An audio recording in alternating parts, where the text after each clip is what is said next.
Schaefer from Blade Technologies, Inc. is here to explain. Good morning. Good morning. Now, I know I've sat down and people have kind of moved the icons around or someone signed on under their name. Right. Is that what we're talking about? How do we tell the Yeah, difference? that kind of thing. But what we're really talking about is things that are a little more suspicious. Yes. Right? You leave your computer, you go away, you come back, you're still logged in, but something has changed. Things have moved around, new programs installed, that kind of thing. So that's kind of what we're more talking about. Well, isn't that like a cardinal sin? Don't do that. Don't get up from your laptop or anything like that with all these applications open? Yeah, well, that's the thing. If you do get up and walk away from your Windows box or your Mac, you need to lock the console before you leave. And like Windows, it's Windows L. We'll lock it up right away. On a Mac, it's Control-Shift-Power. So you just get in the habit of doing that keystroke, and then before you walk away, then you'll avoid a lot of problems with people coming swooping in and taking control of your computer. How about when you leave for the day? Because I've gotten to the habit of kind of just closing everything out and hitting the restart button. Is that a good idea? It depends on if you're in a business situation. It depends on what your IT department wants you to do. Because a lot of times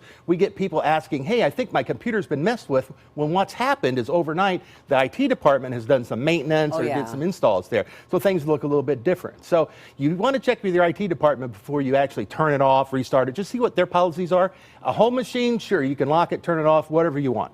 Is there any software or something we can download maybe to be on the lookout for this sort of spyware kind of stuff? Yeah, you can get different types of software. You can get software called keyloggers, for example, that'll capture every little keystroke that you make, and a lot of that software is free. You can get different types of spy-type software to take screenshots periodically and email them to you, copy on all the emails and that sort of thing. But really, one of the easiest things to do is just make sure you're keeping it secure by locking it. If you have a notebook, use a physical security cable, and there's one called a Kensington style that fits into a special slot on the back of your notebook so you can lock it up.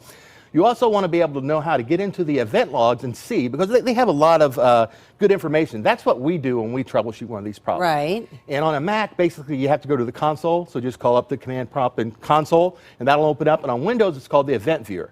It might be a little daunting at first because there's a lot of everything you do is tracked in there, everything, anything the operating system does. But you may want to look, if you think somebody logged in at a certain time, you can sort by date, kind of focus in on that. What about just searching the browsing history? That's a big one too. Go to your web browsers and see what's the history. But remember, most web browsers nowadays, if not all, have like an incognito or private mode where you're not going to be able to see. So if you get to that point, you can enlist someone like a digital forensics investigator. You know, we can go in there with our specialized tools and see all these things that are private. Well, they're really not private. We can see them with special tools, and files have been deleted and added and changed and so on and so forth. So that's kind of your option. If you really think there's a problem, then you need to enlist some people with a little bit more skill sets and tool sets. That would be them. Yep, Blade Technologies, Inc. And we've got a link to their website on our website, as well as our Fox 2 mobile app. If you need their help getting to the bottom of what's going on with your computer, Scott and his friends can help. Thank you for joining us. Thank you. All right, one click away and we'll be back.